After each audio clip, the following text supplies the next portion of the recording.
We have over here coming up Yerach, a whole month of Yantif. It's very difficult. It's one of the most difficult months for kips. Besides for off time and people not being on a schedule, and besides for a lot of gefilte fish, there's a lot of guilt. Rosh Hashana, Yom Kippur, what is going through a kip's mind?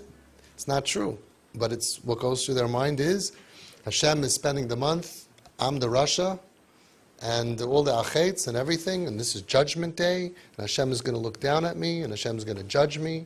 There's a lot of guilt, a lot of Jewish guilt before Elul, and then Rosh Hashanah, and then the Seres Yimei Tshuva, and then Yom Kippur, and especially if they don't keep Yom Kippur, if they don't keep Rosh Hashanah. It's like even Reform people keep it, and they're not keeping it. It's a very difficult time. We are also full of anxiety facing Yom Hadin, or at least we should be. When it's not our most festive time, like Purim, we're a little bit more chilled than Yom Kippurim. It's difficult. And then there's a lot of Jewish stuff, and we're going shopping, and we're buying a sregim, and we're buying lulav, and then building the sukkah, and there's a lot of stuff that bothers them. And there's a lot of, think about it, Shabbos is their hardest day, because everybody is Shabbos dick, and nobody has electronics out, so either they keep it in their room, or they do, or they feel different. Now we're going to have Shabbos, same thing as Shabbos, about 3 times a week. Right? There's going to be so much yantif. It's like days of holy days, 3 times a week, where they're uncomfortable being in this house. They want to, they would be more comfortable in a Goyish house, unfortunately. And it's very hard for them. Very, very hard. It's a tough month. So the first thing we have to know how to plan is it's a tough month. We should understand that it's a tough, tough month. Even Pesach is hard with the Yantif. But this is twice as much Yantif, and it's a whole month, and it's a lot of lachatz, Pesach, you have yachatz. Now we have lachatz. That's number 1. Number 2, we have to remember, going in, it's not business as usual. Meaning, we have a situation. We have a situation that requires us to focus on our kid in pain. Especially if it's a kid on drugs, or cutting, or hurting themselves, or anything like that. We really have to realize it's not business as usual. I always daven in this minyan. Maybe not. Maybe not this year. I always go Yom Kippur there, and I always go Sukkot. Maybe not this year. It's not business as usual. If you're here in this room, your child is in crisis. Crisis is not business as usual. Your husband was told never to daven with minyan. I'm not telling you Rosh Hashanah what to do. You'll ask your Rav. But lav dafka doesn't mean you're going to go chkai to the Rebbe. Not necessarily this year. Rachmana litzlan le'aleinu. Imagine if chas v'shalom, somebody has a child, this year is going to be in NYU hospital over the month of Yantif. I don't know what they're going to do, but it's not going to be the same as last year. It's not business as usual. They might have to rent an apartment to be next to the hospital and walk up 10. Maybe they're going to hear a tekiah shtickle in the middle in the hallway. Some rabbi's going to come. Maybe they're going to have a Suda. Maybe they're not going to have a Suda. This year is crisis year. This year it's not, and you have to go into it with the right mindset. It's not, everything is the same except I have this kid who is in a crisis situation. No. We're dealing with crisis this year.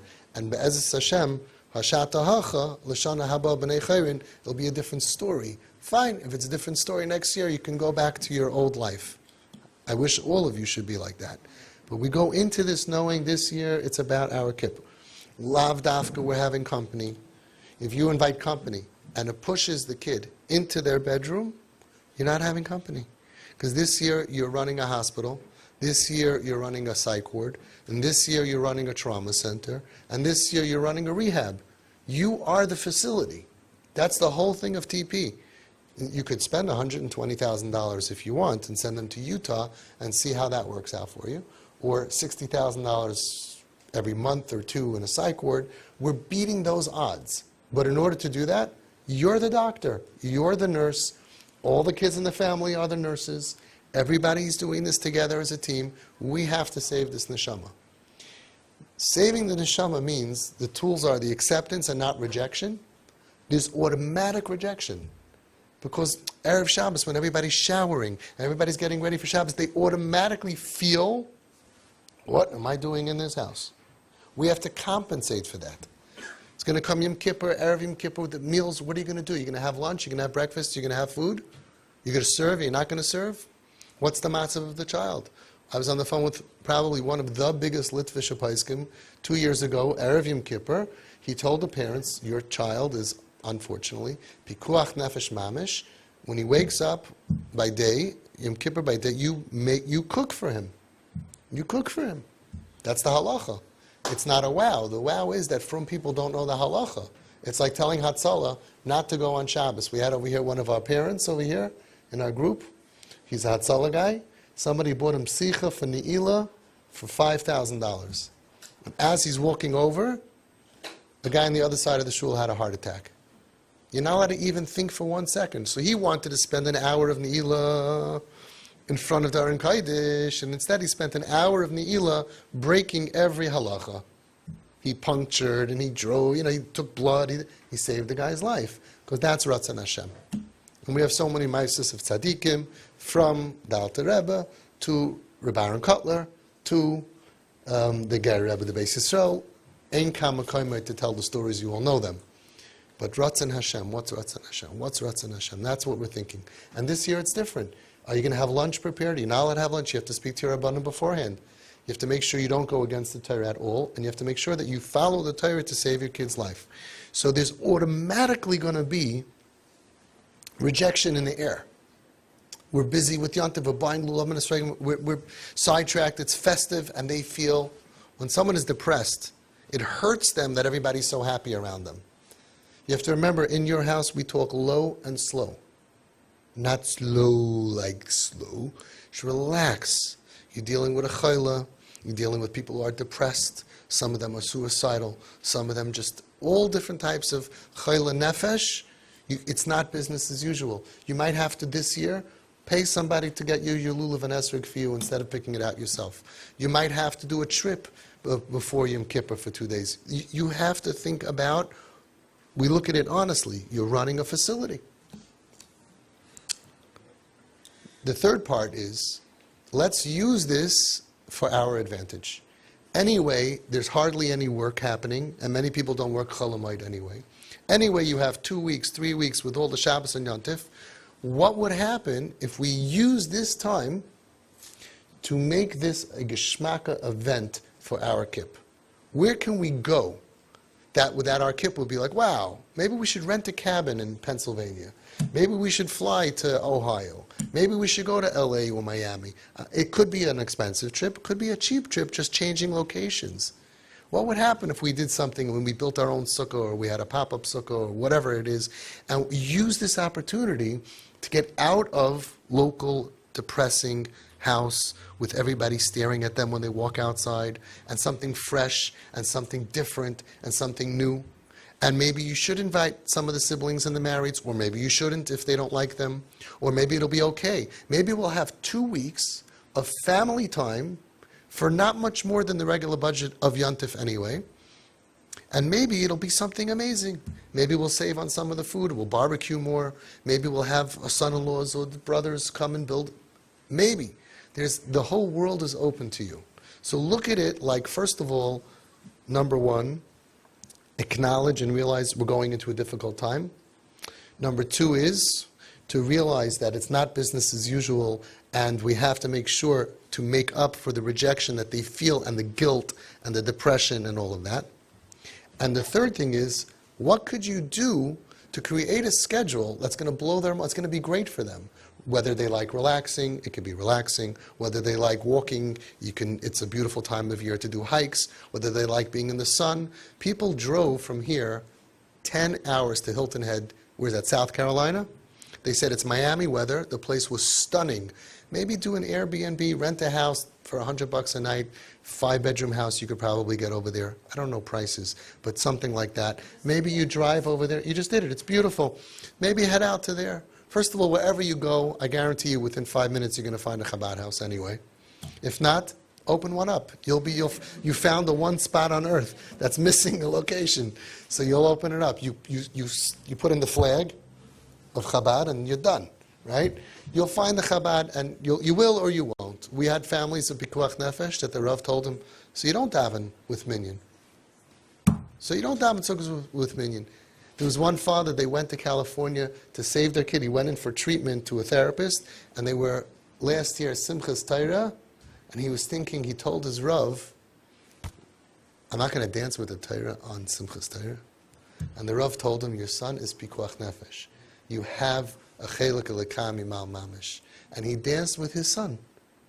He went to a hotel, or it was both, a hotel and a house, different parts, and Simchas Torah, he told his son, today's Simchas Torah, but I didn't go to shul, not in a guilty way. It was the kid was okay. He was happy that he went with him, walked to the therapist and whatever. He said, let's have a dance. And he danced with his Sefer Torah. How beautiful. So think about Ratzon Hashem. And Ratzon Hashem doesn't always feel like we want it to feel. Sometimes Ratzon Hashem comes in different sizes. I remember Rabbi Yaman Eisenberger was telling once in a shir how he was personally preparing for Rosh Hashana davening. He said he put in an Elul, and he was, the week before Rosh Hashana, he was really working on himself. He really was hoping to daven and to really have an amazing davening. And he ended up in the hospital on Rosh Hashana. He said, what was my Rosh Hashana davening like? On one foot, Shemona Esrei, with nurses and beeping and things and whatever. He said, that's what Hashem wanted for me. It didn't feel good. For me, I'd rather daven 4 hours, 6 hours, 8 hours. Rosh Hashanah davening feels good. You leave there, you feel good. Over here, 5-minute davening, you don't feel so good. But you can payalais and tuaif and accomplish when you do the Ratzon Hashem. Hashem is sending me to the hospital, Rahman al-Itzlan. I'll do the best that I can in that situation. Of course, it's not the same. But we get schar based on effort, not based on what it looks like on the outside. And someone davening for 5 minutes in a hospital could equal someone davening in shul for 6 hours. That's what our job is. So we have to realize we have a situation. We want to save lives, physically, emotionally, psychiatrically, spiritually. We want to give our kids the best life that we have. We have 2, 3, 4 weeks of difficult times. Maybe we can do a 2-3 week vacation. Maybe you can work not at home. Maybe you can travel just for 6 days, 3 days. Figure out what can we do and how are we going to hook in the kid to want to do this and give them a chance to break free from the normal stuff. It makes a huge difference. It makes a huge difference because after the difficult month comes the other part of the difficult year called winter. There are 4 difficult parts of the year for kids. Winter, spring, summer, and fall. I want you now, between now and Rosh Hashanah, you have still time. Build up credit. Have fun. It's still summer. It's still summery outside. Think about what fun you could have and family fun as much as you can. So as the Yontif starts, we have credit in the bank. So we'll have memories, we'll have pictures, we'll have memory bombs being dropped. Do as much as you can. Now's a great time to really focus on TP big time. And then comes difficult where it's a little bit harder. And then you'll try hopefully to do some trips, and then we'll talk about winter. A lot of kids do bad in the winter, but we also have a lot of benefits to the winter. A lot of kids have a good winter also under our care. Okay.